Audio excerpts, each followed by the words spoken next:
Oh, it's a rat. It is a rat. Squirrels are in the same family. Well, thank you for you hardy folks coming out on a cool and snowy weekend. I'm sure everybody got up and shoveled their walk or had it done. So it is February 10th, and this is a computer club meeting. And we're a little light on attendance, so that probably means you're going to have to eat another donut. The February trivia, it's Macular Degeneration Awareness Month and National Heart Month.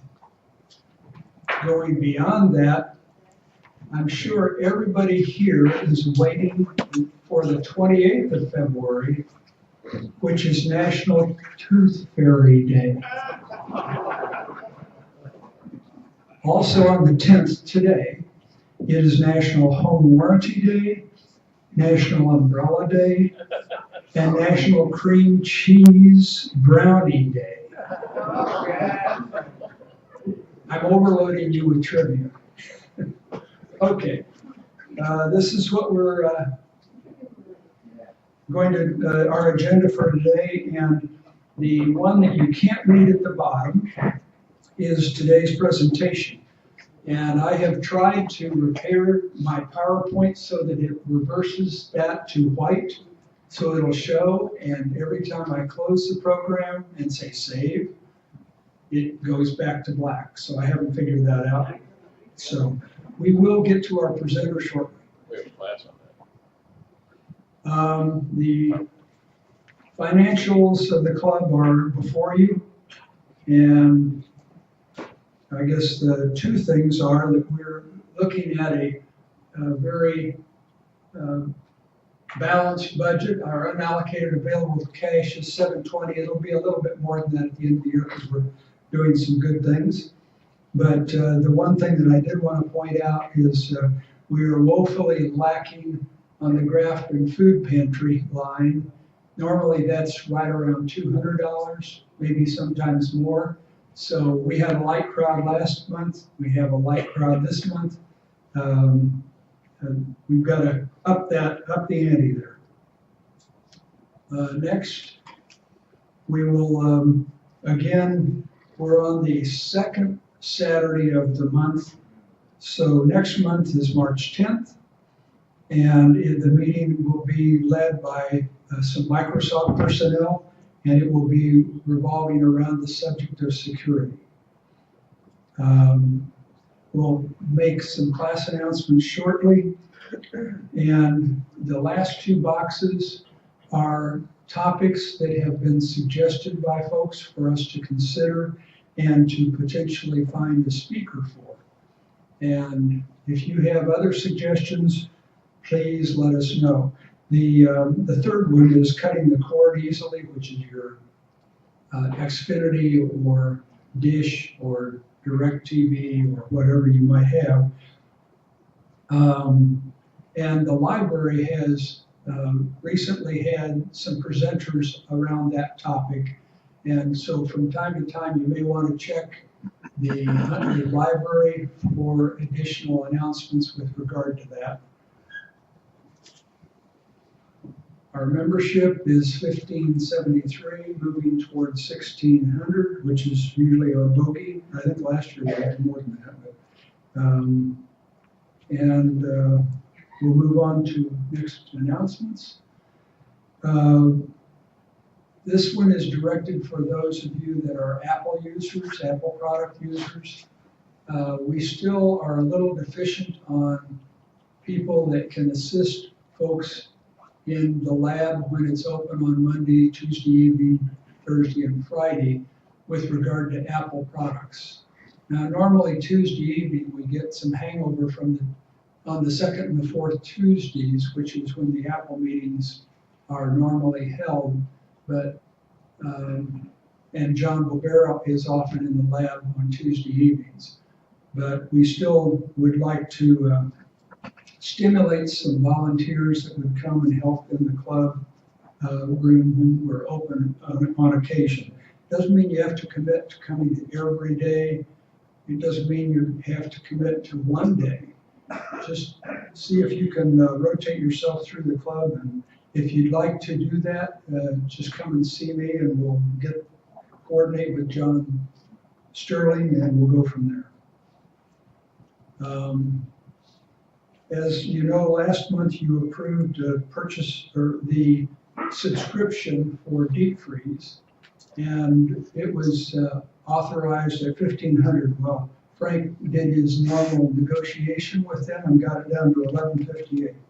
So thank you, Frank. And we're working on finalizing the specific model, and to purchase the Apple Mac for the club room, and that will be completed during this month, we believe. The next one is essentially a summary of the coming months of general meetings for this group. March 10th, obviously I mentioned, April 14th, and that's the date that we will be hearing from District 158 on how they plan and incorporate the use of computers for the students.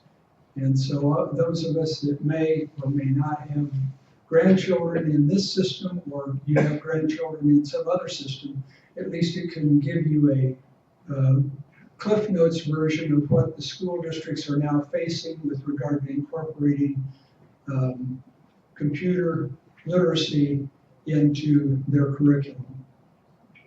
May 19th is actually the third Saturday, and we are there because the first Saturday being a Jameson's activity, and the second Saturday is the concert band performance, and so therefore we move to the third. So if you have your iPad out, you want to correct the dates when we're meeting, that would be May 19th for May. June 9th, we're back to the second week. Okay, this is normally Ralph would come up and give the announcements for the various classes that are coming up, but I will do that today because Ralph is at another engagement. On Monday, February 19th, we have Google Photos. Oh, it's the 20th.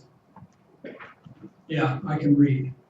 Monday, it would be Tuesday, the 20th at 1 p.m.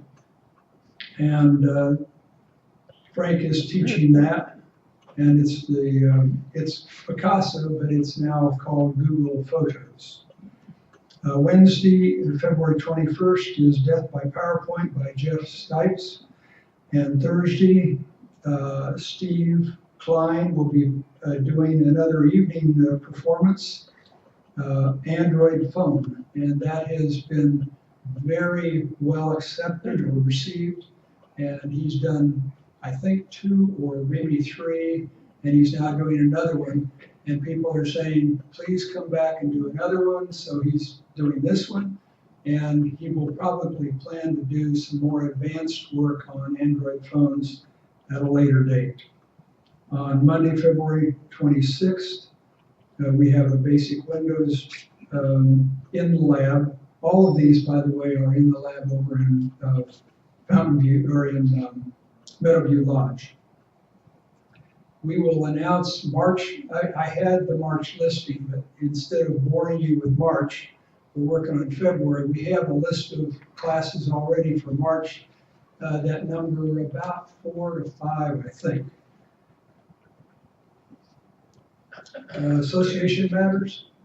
Obviously, we have a board meeting on the 28th of February, but we also have a couple of other association matter announcements, and that is there will be a presentation on February 19th on net neutrality at the Symposium Club. One of our members, George Sebastian, retired president, will be making that presentation.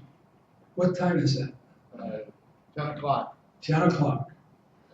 There's also one other announcement for those of you that are in APM properties. There was an announcement yesterday in Deanna's blast about the helpline that has been established for APMs with regard to being able to call a number and find out just exactly what is going on with regard to snow removal and other things revolving around that. So now we've gotten to the time where, oh, wait a minute, I wanted to do one other thing. As you know, each of the meetings, I normally ask if there's someone that is not receiving our newsletters or our blasts or whatever, and if they would like to come forward and let me know, we work on that. We've helped several people out of that conundrum. But I did also find that our change from Constant Contact back to using the web server has simplified the electronics, so we should be getting to more people.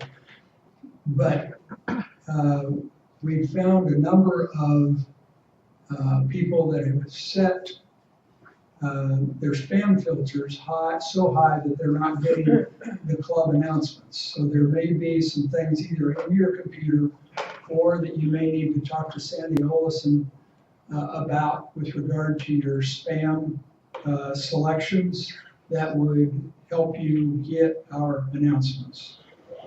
The other thing was that Sandy mentioned to me is that the most reliable email accounts that she has noticed are the Gmail accounts, as opposed to Hotmail or other Yahoo or other servers. Without further ado, we'd like to invite Larry Craig up and talk about how you're going to use your computer to manage your retirement spending. And if you need any help, I'm sure he'll be able to explain all the intricacies of managing your money with a computer. Welcome, Larry. Thank you.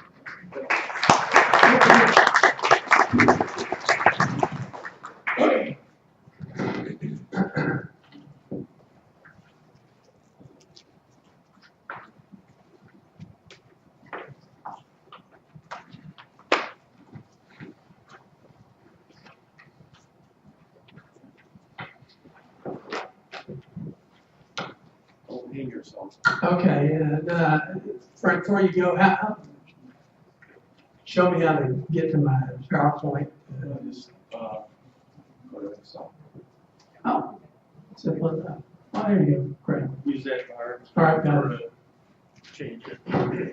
Good morning, my name is Larry Craig, and you can see here, my first slide here, the title to my presentation today is Your Personal Wealth, and that is a takeoff of my book that I've written, Personal Wealth. So I just put your personal wealth in front of it because that's what we're going to talk about today. And then I have a subtitle here, How to Track Your Spending, Make Your Money Last, and Squeeze the Dollar Until It Screams. So I don't know if you've ever heard a dollar scream, but I have. It's when you're about to spend money, you can hear it from your wallet or your purse. It's saying, don't spend me, don't spend me. So anyway, what I'm going to present is an excerpt from my book. It's one chapter of the book, actually, but it's really probably the most important part of it. So let's get started here. First, oh, I hit the wrong button there. Wait a minute. Space bar. How do I get back? He's a little bit. All right, let's go back one. There you go. All right. I hit it twice, but it's tight.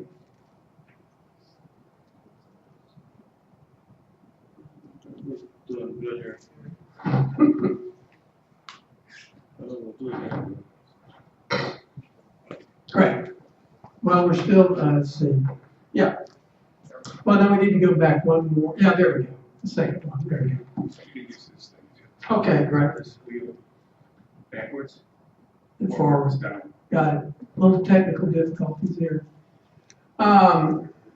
My book, Personal Wealth, what it is, it's my method, it's my step-by-step method about how I created wealth during my lifetime. And I spent, during your working years particularly. And the reason I wrote this book, the first 2 slides here are just some background about me and about what I wrote the book for. Americans don't save enough. I doubt if there's anybody in the room that would argue about that. Some people do, but the majority of Americans way undersave. I looked for, there's a ton of statistics, and I didn't want to bore you with them today. Most of us realize that Americans are undersaved, but I got just one here. This is from the U.S. Census Bureau.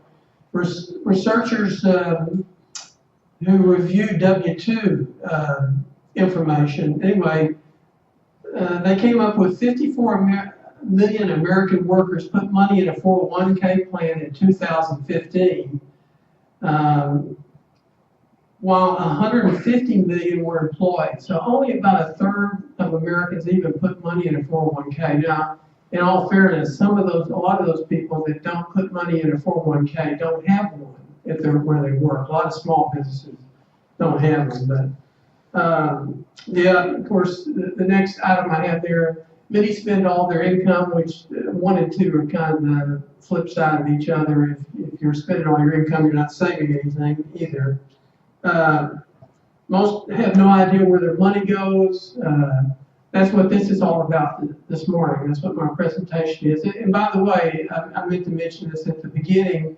The beauty of what I'm going to show you today is that you don't have to buy a program, you don't have to link anything. What I'm going to show you today is just purely using your own data that you're in control of and designing a way to track your spending and knowing exactly what you're doing with your money and doing it absolutely free. If you've got Microsoft Excel on your computer, what I'm going to show you this morning, you can do yourself. And I spend about probably all month long, maybe 30 minutes doing it. And I know exactly what I'm doing, but to the penny. Then, of course, number 4 here, sadly, many people don't even think about saving for retirement until it's too late in their lives to accumulate enough to retire. And I see that all the time. I talk to my own grandchildren and other young people, and you just can't get them interested in really thinking about the long term. They're thinking about how am I going to pay my rent next month, and but boy, if you can start early, it just makes all the difference in the world. So, all right, I'm going to get this here. All right, the next one. A little bit about me. I started reading in my mid-20s. My hometown, where I grew up, which was in Texas, there was a big used bookstore there, and I used to hit the business section. I had a business major in college, and I really enjoyed reading about business. And I started collecting books on how to make $1 million. And believe it or not, there's a bunch of them. So I looked for any book that had that in the title, and that's how I started reading it. And really, it's been kind of a lifelong effort ever since then. And reading about personal finance has been my pastime, I guess you could say, because I've read a ton of books on it. In my mid-30s, late 30s, I decided to go to school at night, and I became a certified financial planner. Took me a couple of years doing that. I learned how to track. What I'm going to show you today got started from an article I read in Money Magazine in the 1980s, late 1980s. And I read the article, back then it wasn't with computers. You just took column paper and they showed you how to do it in the article. And I intended to do it, but I waited several months, and then I read another book, Your Money and Your Life, which I don't know if any of you read it, but it in detail really pushes tracking your expenses. And after reading that, I decided to do it. And I was going to just do it for 2 months.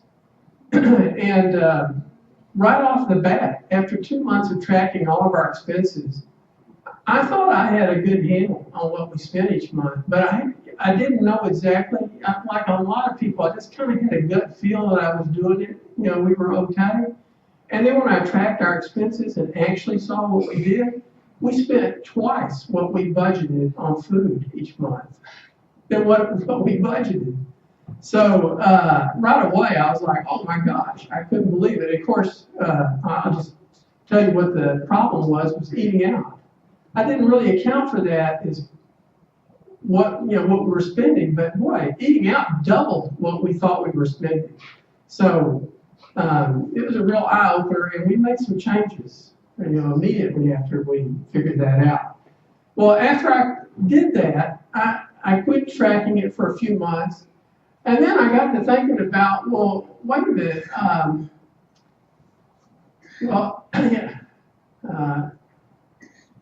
am I going to align my goals to save for retirement? I was in my late 30s at this time, pushing 40.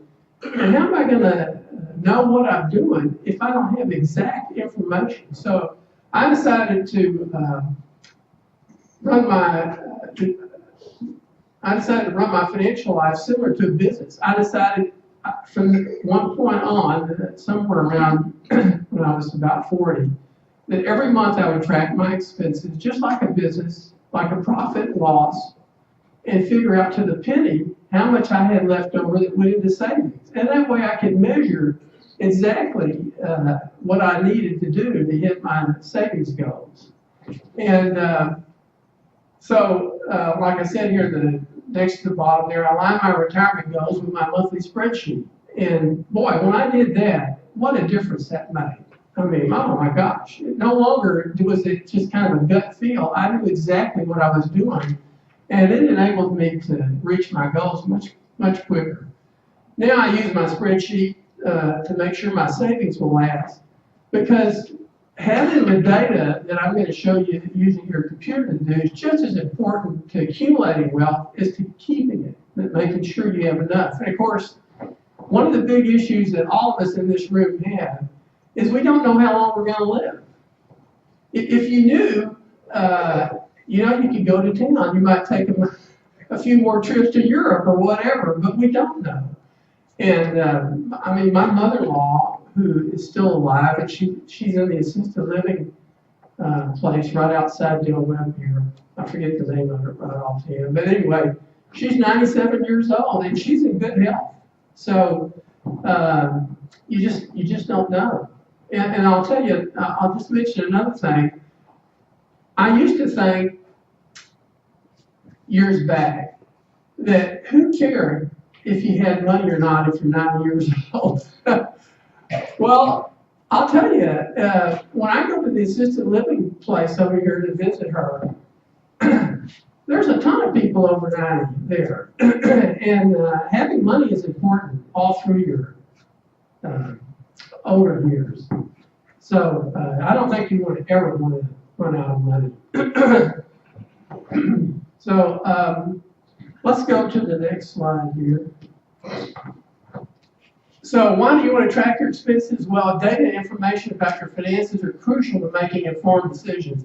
Boy, I think you just got to have accurate information. If you're just doing it on gut feel or I think this or that, of course, I know people that really don't want to know what they're doing because then they'd have to change what they're doing. But boy, I'm in the other camp. I want to know exactly what's happening financially. I mean, what could be more important than making your money last in retirement? How do you know if you're withdrawing too much from your savings? I mean, if you don't track it. It's to help you focus on the areas where your expenses have exceeded your budget amount. I mean, how can you control anything if you don't know where you're missing the mark? Like I said, we were spending too much eating out, and we still spend probably more than we should eating out. Let's see, and to make your money last, you can stay retired. I never thought about retiring, and then some people have to go back to work until I moved here, really, because I've had several people in my neighborhood that have had to go back to work. Actually, some people have had to move from here because it was just too expensive after they got here and lived here a few years. So, knowing where the dollars are going and making them stretch out during your retirement years is really important. So let's get into the meat of it here. Everything starts with data. You've got to have data to put in your spreadsheet. Now, there's two sources of data that you've got to consider. One is your checkbook. And I consider, well, before I get into that, the other one is a little notebook. And I brought mine. This is the one I'm using right now. And I can flip it here to any day. And, I mean, this is like, well, let's go back a little further here. Like in July, here is on a Saturday, July 8th, I went to the bakery, spent $11. On a Sunday, we did a brunch, $13.87. We had dinner that night, 10:07, eating out. But those are not expensive amounts. Tuesday, I ate at Subway for $8.54. Thursday, July 13th, they had dinner, $10. Everything's food in here because this is primarily my personal spending. And that's the next thing I want to talk about is the difference between a need and a want. My personal spending is almost 95% a want. It's things, I mean, do I have to eat out? It would be cheaper to eat at home. But eating out is not only about eating, it's about entertainment, it's about getting out of the house, it's about, combining a shopping trip along with something to do. So eating out is about more, but it's definitely in the want category. Because if you didn't have the money and we need to eat, then you would probably eat at home and save a little bit. Now, one thing I don't have a pointer with me this morning, but I want to point out I took this from several years back. I have several of these notebooks. As I use them up, I keep them. And by the way, you can get these at Walmart or Target. And I usually buy 4 or 5 of them in a package together. And like you can see here, this was Sunday, June 21st, lunch, $10.70. Monday. Now to me, this is one of the most beautiful things. See that zero? I love those days. Oh my gosh, that means I ate breakfast, lunch, and dinner at home. I didn't spend a nickel that day. I love those days. As you can see, there's not enough of them. Now, when I was working and trying to retire and save money, I guess for 10 years, I traveled 30 to 40 weeks out of the year. I was a financial analyst, and I had a lot of zero days because when I traveled, guess who paid for all my meals? And I worked all day and went back to my hotel room and had dinner, got up the next morning, did it all over again. So I had a bunch of zeros, and man, I love that because it helped me get to that goal that I was after. Tuesday here, I bought gasoline, $17.90, went to the UPS store. Wednesday, if you look at that list, what I did, we took the train and went downtown. Now, this is just my spending. My wife is in charge of hers separately. This is my personal spending. So we parked at the Crystal Lake train station, $1.50, took a cab at Ogilvie, $6 to probably go somewhere to have lunch, $14.50. I bought cookies at a bakery or something before we got on the train, and there's the Metro, $8. So it's up to you how you want to do your notebook. As you can see, I don't put a whole lot into it. I just want to make sure I have a category because when I get to the spreadsheet, you're going to need to know where to put those dollars in your spreadsheet and categorize them. Now, the check marks, that means I put it in the spreadsheet. Now, when I first started this and started doing it every month, I used to take that notebook with me everywhere I went. And I still see people sometimes in stores and places, especially in restaurants, a lot of people do this. And I see them pull out their notebook and write it right when they spend the money. I don't do that anymore. I did it for several years, and now I keep it on my desk at home, and I keep the receipts. And I have rules for the notebook, and that's the next slide. So let's just go ahead and go to that. We'll keep it moving here. always, always, always ask for a receipt. One of the things that's important about tracking your expenses is knowing to the penny what you spend. And boy, there's no better way than a receipt. When anybody asks me, do you want a receipt? Yes, I do. And I stuff them right in my billfold. And then when I get home in the evening and we're through with the day, I pull out my little notebook and I write them down for that day, what I spent. And I've got the receipts. And I keep those receipts. And I tell you, once I started doing this was like in 1990. So I've been doing it for a long time. Those receipts have come in handy, haven't they? And I have a little, I'll show you here in the next slide, I have a picture where I have to store them. But at the end of the year, I put them in a bag and I put them in with my tax stuff. And I throw them away after a few years. They're your source documents. That's where your data is going to come from. What's the other source? Your checkbook. And oh yeah, I didn't finish that thought about need and want. My wife and I, we're in a second marriage, so when we got married, we decided that we put together a budget. We opened a checking account and we both put an amount in it every month. And that's to cover gas, electricity, food, insurance premiums, oh my gosh, landscaping crews that do mow our yard. Here in Del Webb, it's our lodge dues each month. All those kind of joint things we put together. And those are primarily needs. You got to have electricity, you got to have gas, you got to have cable, you got to have internet. So those are primarily needs. But almost any need you can turn into a want. Just for example, I think wearing a watch is a need. I need to have a watch with me. I've always worn one, but boy, you can take a watch. I'm wearing a Timex, and it works great. And this is definitely a need. But if you want to make it a Rolex, what's it become? It's a want. I mean, I put in my book here, I think anytime you're spending more than $200 on a watch, you just moved it from a need to something that's way beyond something you need to tell the time.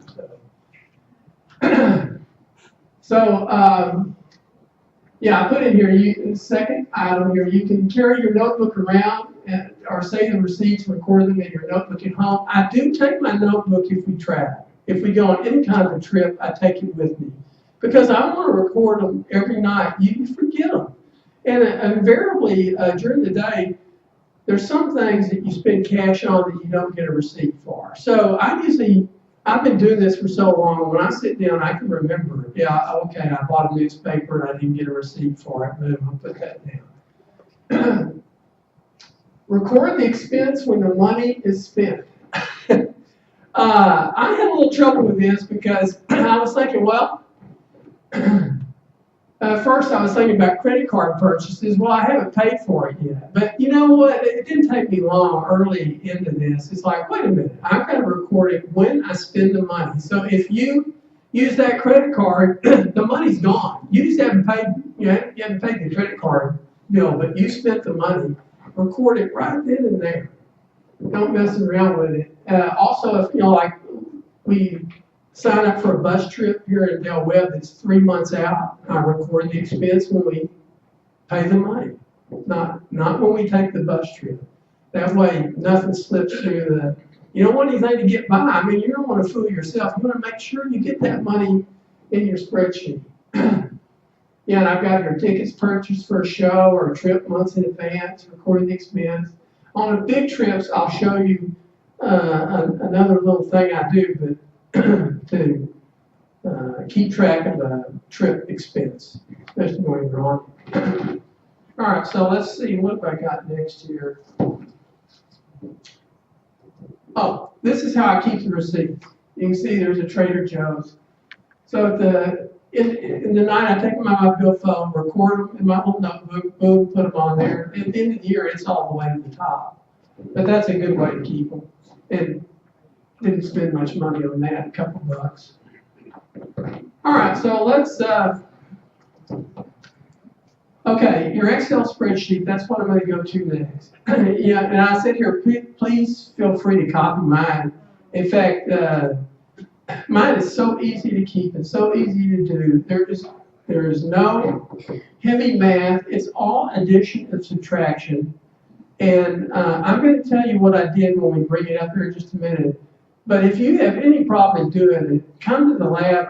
It's just basic Excel spreadsheet stuff. So anyone, any of the members in the lab can show you how to put the equals and the sum and whatever you need to do. I'll show you some of the formulas as we go through.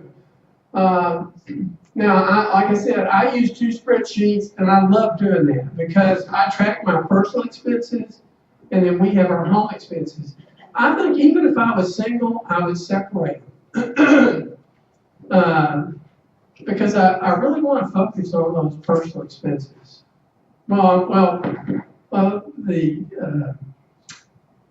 The household expenses are important too, though. I don't want to underestimate them. But. All right, so next thing, let's go to one of the spreadsheets. I don't know, how do I pull up the Excel spreadsheet?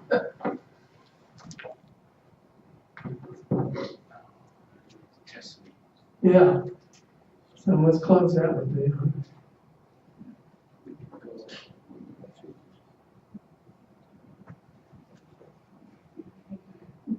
Or keep it open.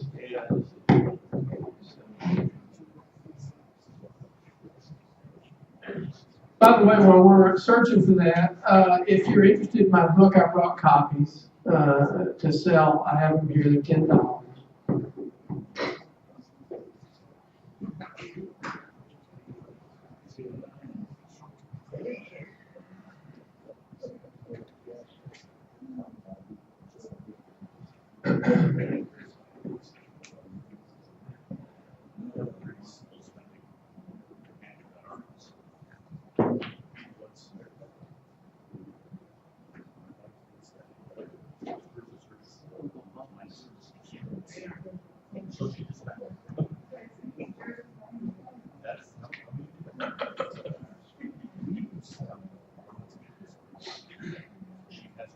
One of the beauties of doing this, I keep some of my spreadsheets. I've been doing this since, like I said, about 1990, 1989, somewhere in there's when I started.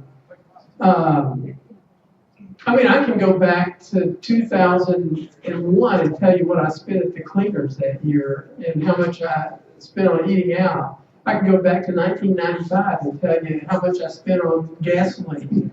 So now, I don't keep them quite that long anymore. Yeah, Microsoft Excel, there it is right there at 213. One more.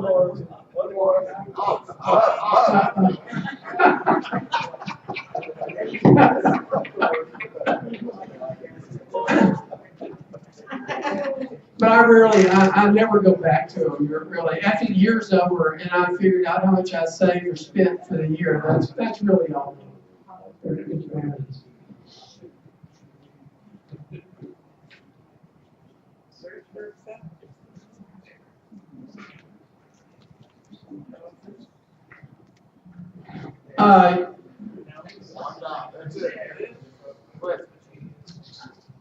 You know, talking about retirement, I was going to mention it here. I read a book, one of the books, many books I've read, but one that was unusual. The author of the book, I couldn't believe, but this was his idea in the book, is that for people that were undersaved, that's what he wrote the book for us. What to do if you don't have enough money to save to retire. Now, one of his punchlines in the book is that to him, the perfect retirement is having just enough to be retired and do the things that you kind of want to do. You know, he said, in his mind, the perfect retirement is that the last check that you wrote is to the undertaker, and that it bounces. Yeah. Now, I'll tell you, at first I was amused at it, and I thought, well, that's pretty clever. The more I thought about it, well, that's the stupidest idea I've ever heard in my life. For one thing, you don't know when you're going to die. You don't know. There's no way. You know, but I don't think he meant it as humor. He was seriously offering that to someone who was undersaved.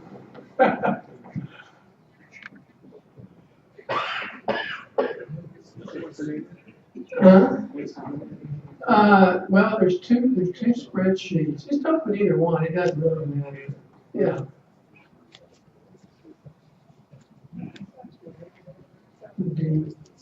There you go.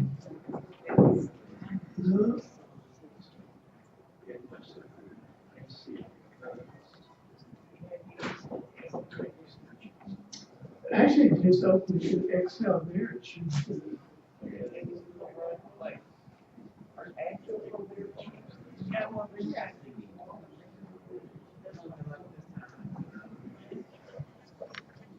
No, you read it, that's already where you already run, yeah. Well, I wonder if it's not showing up in the detail. Is it on his thumb drive as well as computer? Are you looking at the thumb drive?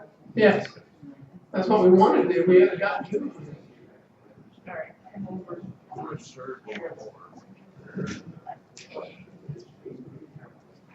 Well, while we're finding, I want to start telling you what's on the Excel spreadsheet. On both spreadsheets, my household spending and my personal spending, I have a workbook, and at the bottom, I have 12 worksheets.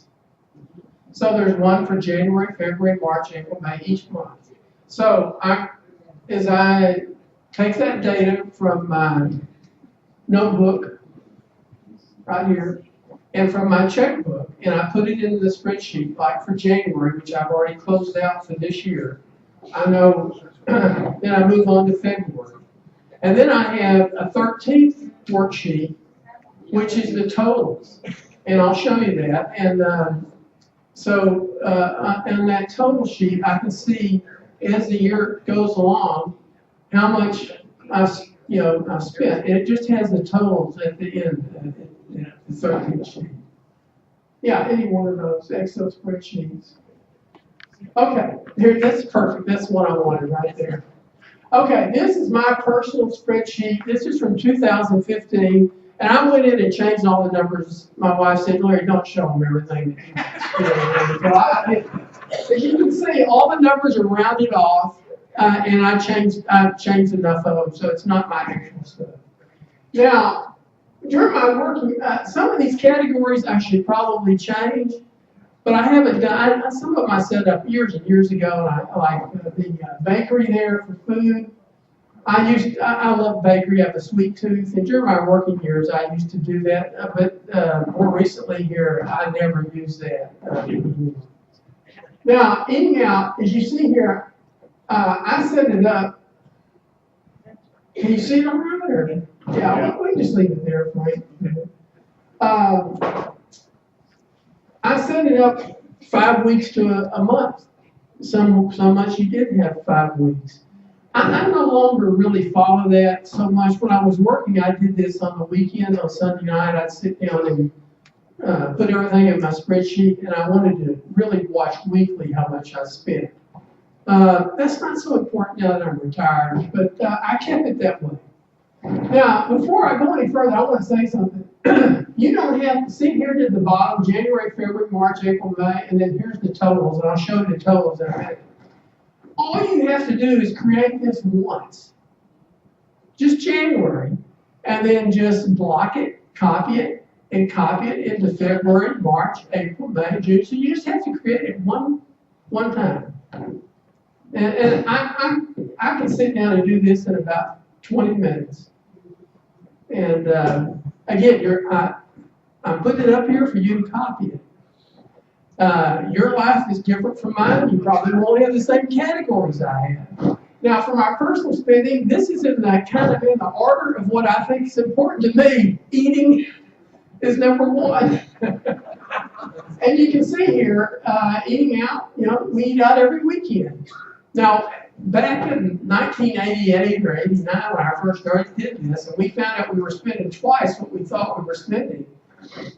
And we've never been extravagant with eating out. Back then we used to eat it like Chili's or TGIF Fridays.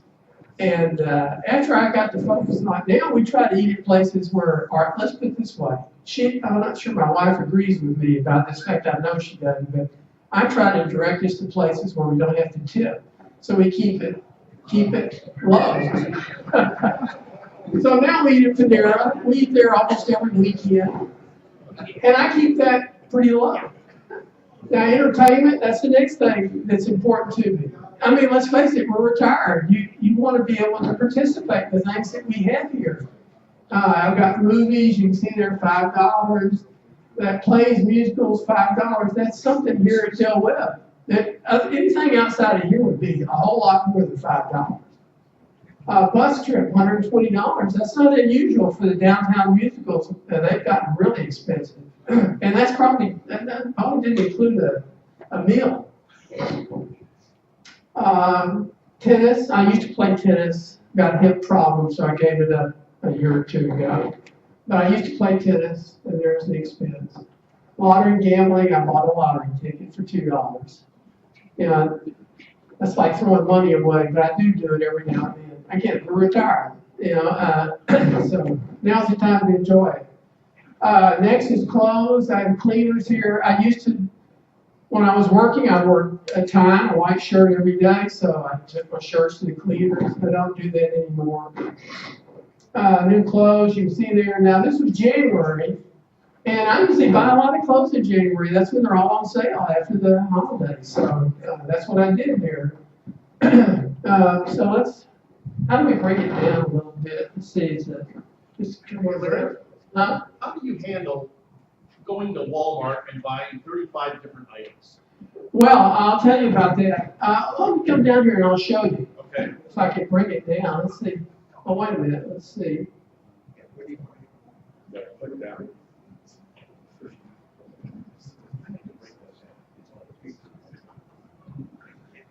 There we go. We got it going. So here's my other categories. I want to bring it all the way to the bottom. Yeah. All right. Transportation there, gasoline, car washes, maintenance. I keep track of all that. My cell phone, $35. I used to use Consumer Cellular. Man, it was really cheap. But now my wife and I are on a deal together with Verizon. It's going up. Now, drugs, personal hygiene. I buy all my stuff at Walmart. So I think when I go to Walmart, I basically just put it all in there. Unless it's something big that I bought at Walmart, then I might break it out. I don't want to put too much in this, but primarily what I buy at Walmart, other than food, is personal hygiene items. Razor blades, aftershave, deodorant, shampoo, drugs, prescription. I have a Plan D program, but let's face it, you still have to pay money when you go get drugs. So I track that now, and I'll show you on the end page here the totals here. I've done some things, some little different things here that I'll show you here. Home furnishings, I repaired a blanket. Here, $50. We had a seamstress, and the stuff came out of it. Now here's the income. Social Security, that's just a plugged figure. Monthly expenses, that's a plugged figure. That would be what I pay into the joint account for our joint expenses. And that's another spreadsheet. And I'll show that goes over to the other spreadsheet, the income. Business income, annuity, $750. Some of you have annuities. That might be a return. If I took a return back to Walmart or something, I would record it there. It's not really income, but it reduced. So now I have a negative here. Now you might think that's bad, but I'm a retirement. We're spending down our savings here, so I expected to have a negative. What you want to do though is how much negative is it? Let's say that your plan in retirement is you can take $500 a month from your savings. So as long as that's below 500, you're doing good. Or if it's 300 or 400. So anyway, I hope you're all getting the gist of it. So let's go to the totals here real quick. And I'll show you that page real quick. Okay, there's the full year. There's all the negatives. This shows $3,382.85, and I put a little formula there, which let's see if I can get on that cell. And you'll see the formula at the top. I don't know if I can get it on here, but there we go. I've just got C15 divided by 12. So my negatives there are averaging $281.90, but that's not everything. There's more spending. Here I've got estimates for taxes. You know, we're in retirement, so make quarterly estimates. So I made my 2014 estimate in January, and then the other 2,500 were tax estimates for the rest of the year for 2015. By the way, these are I'll change them up. Now, if I have an item that's big, that I don't want it to distort my monthly spending. So I come here and I bought a new mattress and headboard. Now, you only do that once every so many years, so I decided to put it here. I bought an air mattress too. That's another story. Tax refund. So I got some of that money back, $1,500. State tax I had to pay. License renewal on my car. Took a trip to Michigan, bus trip, $700. And then prescription drugs. I decided I want to watch how much I'm spending on my D program. So I've done a little separate schedule there, see that? And then it comes over in the year. So I took it out of my monthly expenses and I've done it at the totals where I want to really focus in on how much I'm spending on those D programs. Because I don't know about you, but I take 4 drugs, maintenance drugs, and I've had to switch companies almost every year at my prescription D because they've taken one of my drugs out of their formulary. And so I track that. So here at the end of the year, let's go down a little further. And again, if you want to do this, I hope you'll use my, copy what I've done here. It's just so easy.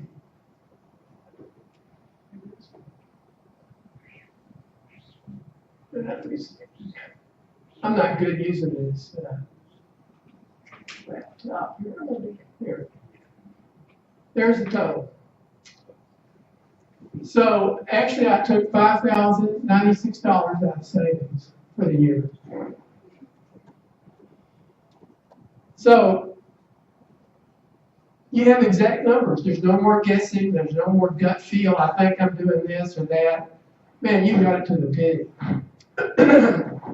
So Frank, can you show me how to get to the other Excel spreadsheet? Now I'll show you the household spending.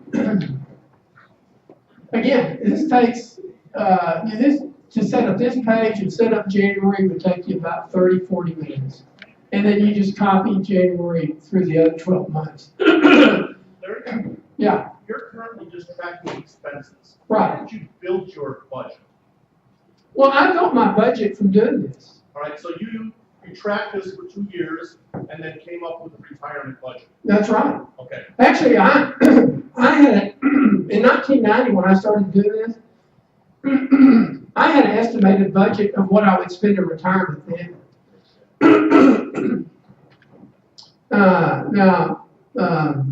I'm actually spending more than I thought I would in 1990. Everything went up more than what I thought it was going to be. But I will tell you this. Here's an interesting thing. During the 90s, we lived in Atlanta. I was transferred there. I was transferred several times. And I remember one night we had a social. This had to be like 1996 and 97. And there was like 3 or 4 men at this dinner party or whatever. And we were talking about saving for retirement. Everybody there was in their 50s. And I couldn't get over it. We went around the room and everybody had their little plan and how they were going to build their savings. And out of the 4 men, including me, so that was 3 other men, they all assumed a return on their investments of 10, 12, even above that. I had mine at 7, and I thought I was too aggressive, and I was, because guess what? Just a few years after that, we had downturns in the market. So, man, they were way too aggressive. I was much closer at 7%, and I ended up being okay when I finally retired.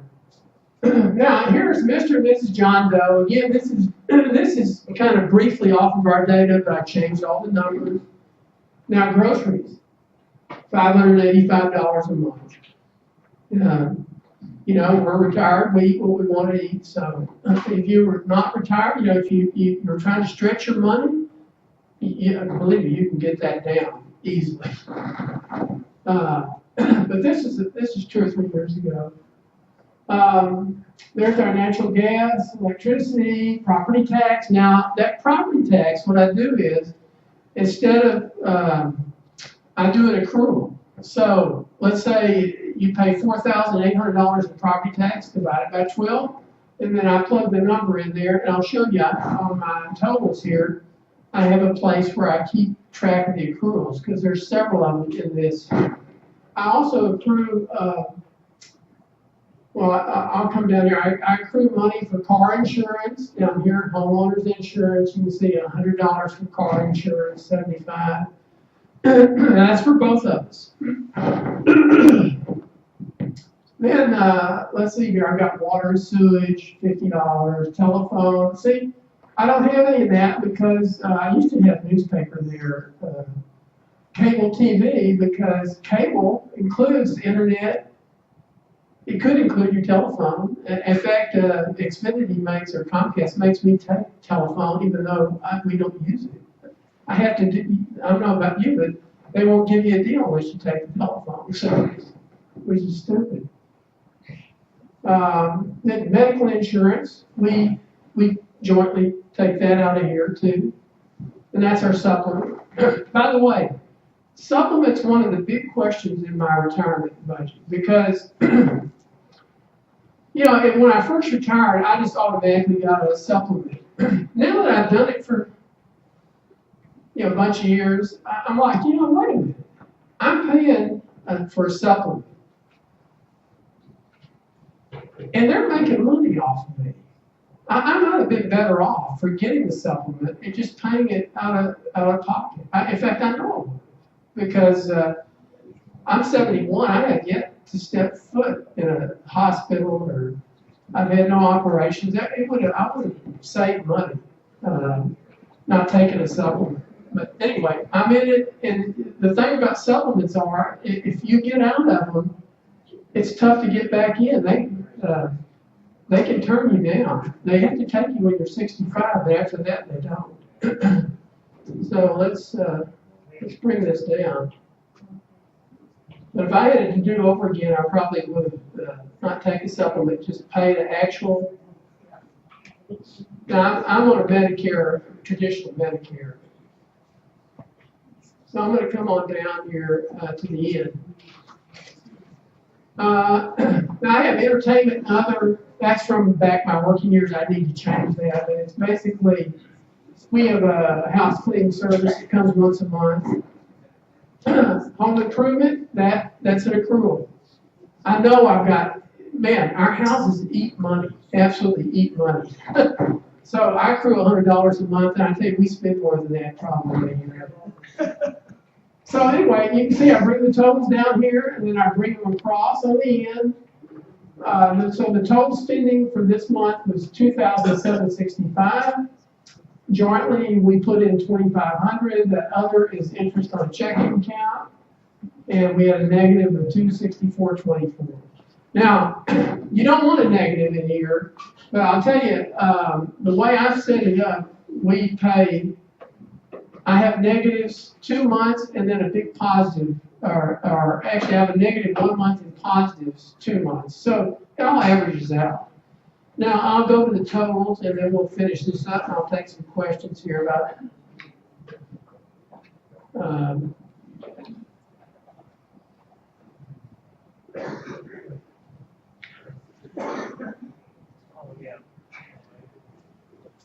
There we go.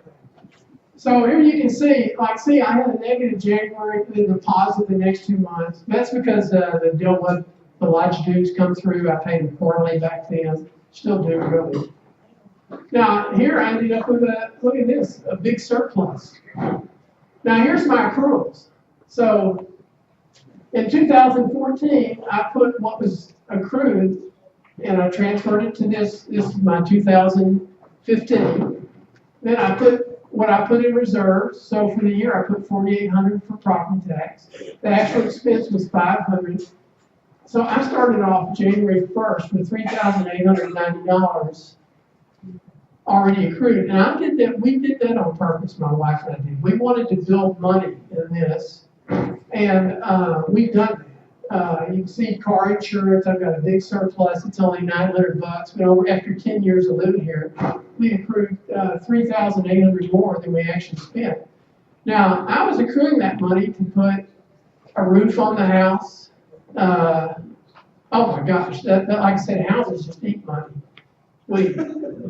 After we've lived in our house 17 years, so we've done a bathroom or two, we redid them. Let me think of some of the things at the house.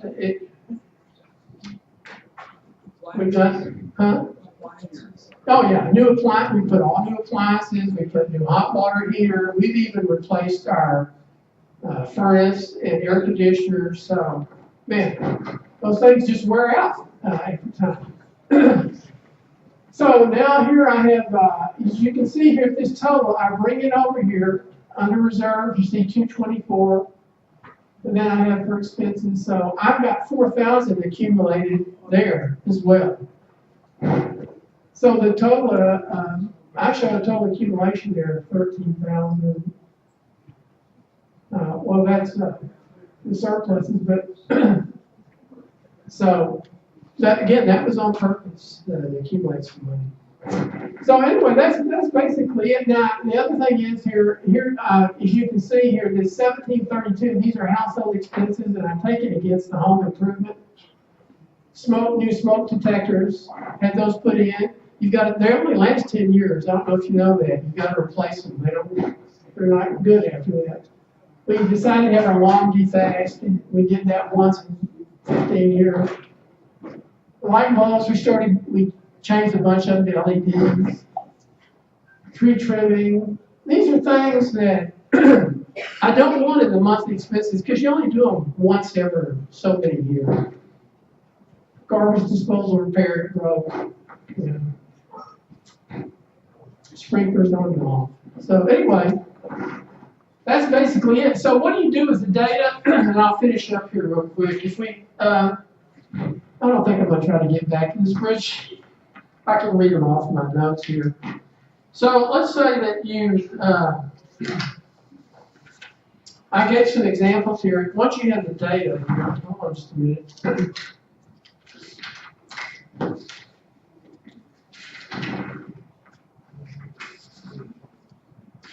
So let's say you're 70 years old, retiring with $250,000 in savings. Your expected return on savings is 5% annually. You want to have $125,000 left when you're age 85. So I use these. I have an HPC Hewlett-Packard finance calculator, and with this you can figure present values and future values and all that. This person can take out $1,509 per month, keeping the principal. So that they can take out a savings $1,509 a month.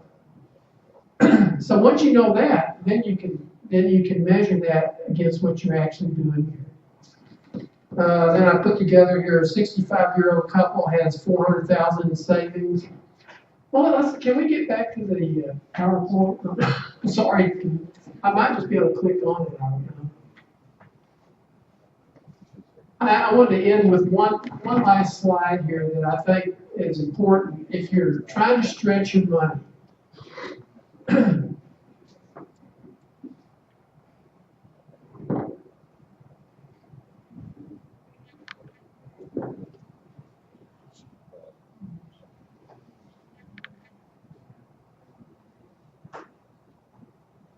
At the bottom, yeah, there we go. All right, let's go to the last.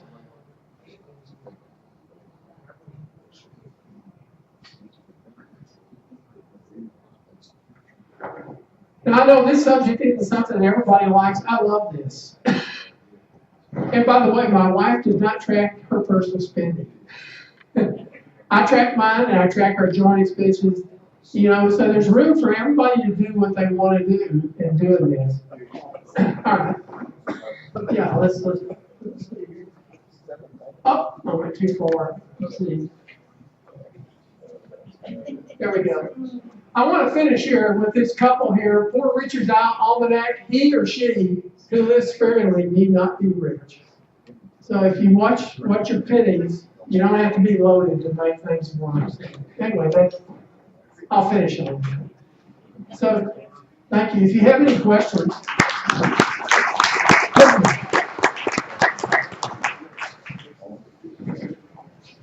Any questions? Yeah. Yes.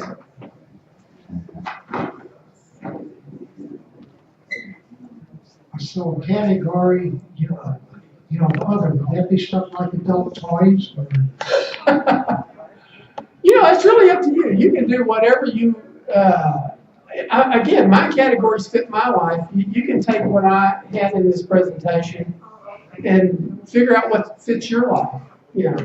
It's easily customizable. Again, the beauty of this is you don't have to spend any money on it. Yeah. Right. It's just a comment. When you made a comment about not having supplemental insurance, Yeah. I'll need it if I get much closer. I'll need it. If you really don't have supplemental, I would consider getting high deductible. Otherwise, you're going to eat by one heart attack or one stroke or one whatever. You're going to eat the rest of your life savings up pretty quickly. So Really? I would not advocate not having any Well, I supplemental. I would go with high deductible, which would save you about probably $150, $200 a month. Well, I appreciate that. I've never run the numbers on it. That was just a feeling that I had. And so, as I've already pointed out, feelings don't necessarily work out. They say look at the G coverage. So everybody's got F coverage on your supplements. If you look at G coverage, you can save a lot of money. Yeah, I have to. Larry, Thank you. Larry, what he's saying about the high deductible is right. You can get the regular app, and it's, let's say, somewhere around $150 a month. Or you can get the high deductible, and the deductible's like $1,800, Yeah. and that's $50 a month. So you're paying $100 a month, $400 a year less. And in the worst case, you're gonna have to pay that difference of $600. Yeah. Good point. Have a good day, everybody. Thank you.